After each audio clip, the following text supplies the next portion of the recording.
Umabot langit ang pagmamakaawa ni Jesusa. Sa katunayan, halos ipagsigawan na niya ang kanyang pagsusumamo. Miss, ma'am, pwede po manghingi tulong? Pwede po, payag naman po yung pulis. Pero sadyang marami ang piniling magbingi-bingihan. Boss, pwede ba tulong? Boss, patigay lang ta, please, sa anak ko. Kawawa naman yung anak. Ipadadala ko lang po sa anak ko. Ito po kayong Pasko. Hindi na po ako makikita. Kawawa na, patigay lang. Kaya ang hirap nung nangyari sa akin kanina. Doon ko naramdaman kung ano ang dinaranas ng isang bilanggo. Lalo ng isang babaeng bilanggo at ina. Sir, pwede po palihog. Sir, pwede po Pasko lang para sa... Sir, hindi po ako mangingin pera. Sir, patulong naman po. Mangingin tulong. Ma'am, para lang po sa anak ko. Ipabibigay ko Ang lang po. sakit, sobra. In fact, yung iyak ko, totoo lahat. Halo-halo yung nararamdaman ko kasi naramdaman ko yung paghihirap ng isang preso at saka yung panghuhusga ng kapwa ko na gano'n na pala ang karamihan sa tao ngayon. Ako kasi palagi kong tinitingnan na ang Pilipino likas na mababait eh. Pero marami na rin ang matigas ang puso. Marami na rin ang mapanghusga at ayaw ng pangit, hindi lang dito sa kulay orange. Nakita nyo naman kung paano binago yung mukha ko. Pag pangit ka, iba ang tingin sa'yo. Iba.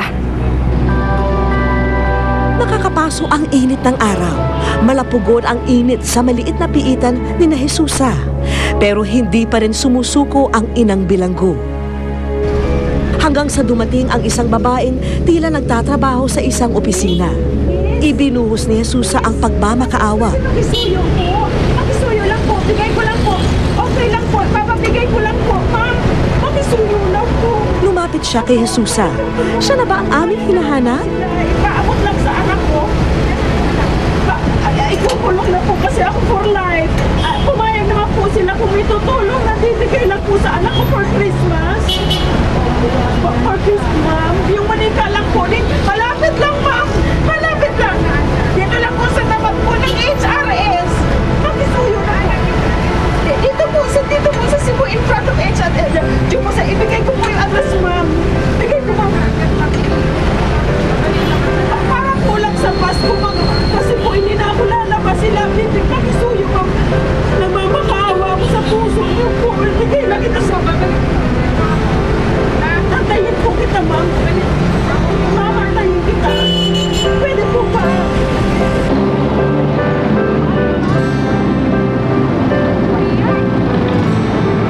Kung may anak ka, kaawaan mo ako, tulungan mo naman ako. Para lang ito sa anak ko, hindi ako sa'yo manghihingi ng pera. Nandito ka rin lang naman sa Cebu. Iabot mo lang ito sa anak ko dahil hindi ko na siya makikita. At ito ang kahilingan niya ngayong Pasko. Alam mo, bakas na bakas ko sa mukha niya yung pandidiri sa akin, na hindi siya naniniwala sa akin. Tapos nagsinungaling pa siya. Sabi niya, oo, sige, babalik na lang ako. Ang minuto ay naging oras. Si Jesusa tila naglaho na ang pag-asa. Nakapanlulumong isipin pero walang ibang dapat sisihin kundi ang aming mga sarili kung sakaling kami ay mabigo. Sadyang napakahirap na nga yata ng pagsubok na inihain namin para sa mga kababayan nating Cebuano. Nagpasya na kaming itigil ang misyon at magplano ng panibagong senaryo. Pero ang aming artista na mismo ang humiling ng isang subok pa. In character pa rin sila Oro at ramdam niyang may tutukon sa pakiusap ni Jesusa. Sir, pwede po mangingin tulong. Hanggang sa mapansin naming lumapit sa sasakyan ng pulis ang lalaking ito.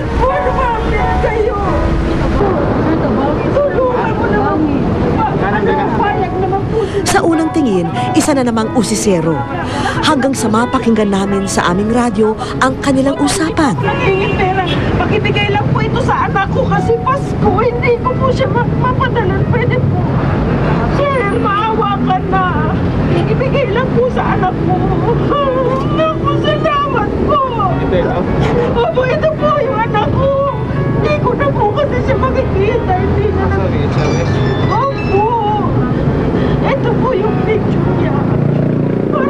bahay po to? Opo. Ha? Opo.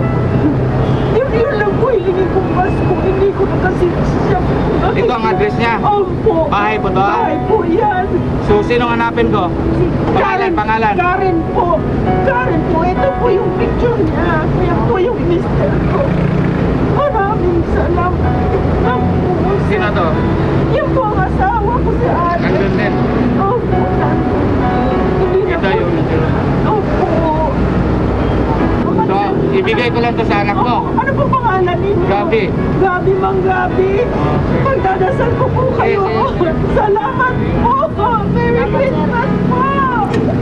Salamat. 15 minutong biyahe sa jeep ang layo ng bahay ni na Jesusa mula sa aming kinalalagyan.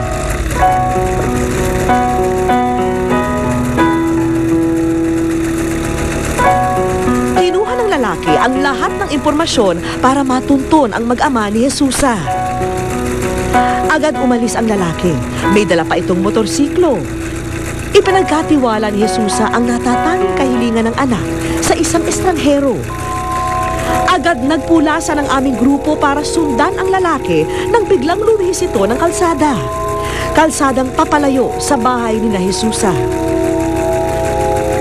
Katulad din ng sinasabi ko sa iyo na hindi dapat husgahan ng tao sa hitsura.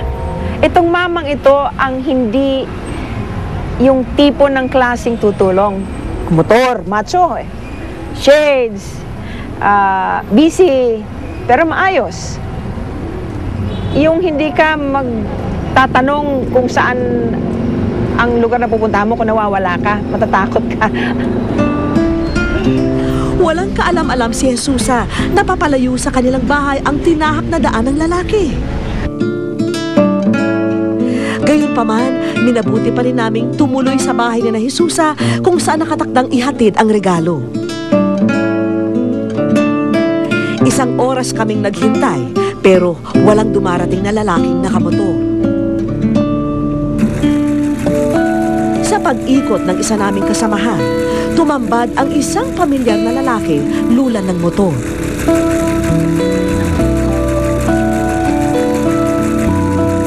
Nagtatanong ito na tila may lugar na tinutuntun. Hanggang sa mapadpad ang lalaki sa tapat ng bahay ni na Jesusa, tanga ng pamasko ng ina para sa anak.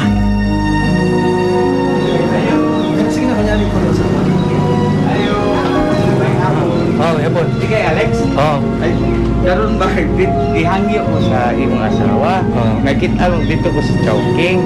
Dayon nag-ingon ko pulis sir, tabangin na sir kay kung gusto niya ihatag sa bata ni Karen. Oh. Na mga picture siya gihatag na ko. Oh. Ay pahatag lagi ko niya. Oh. Ha?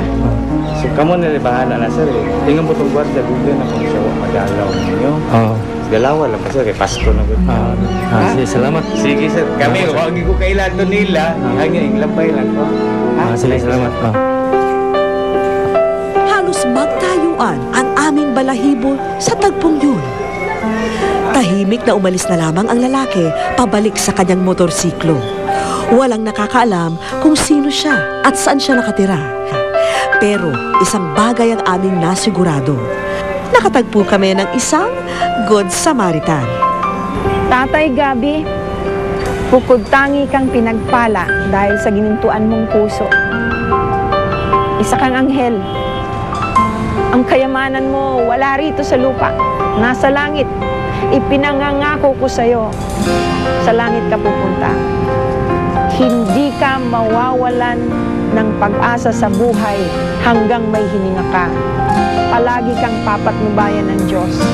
Maraming salamat sa iyo, Tatay Gabi. Wish ko lang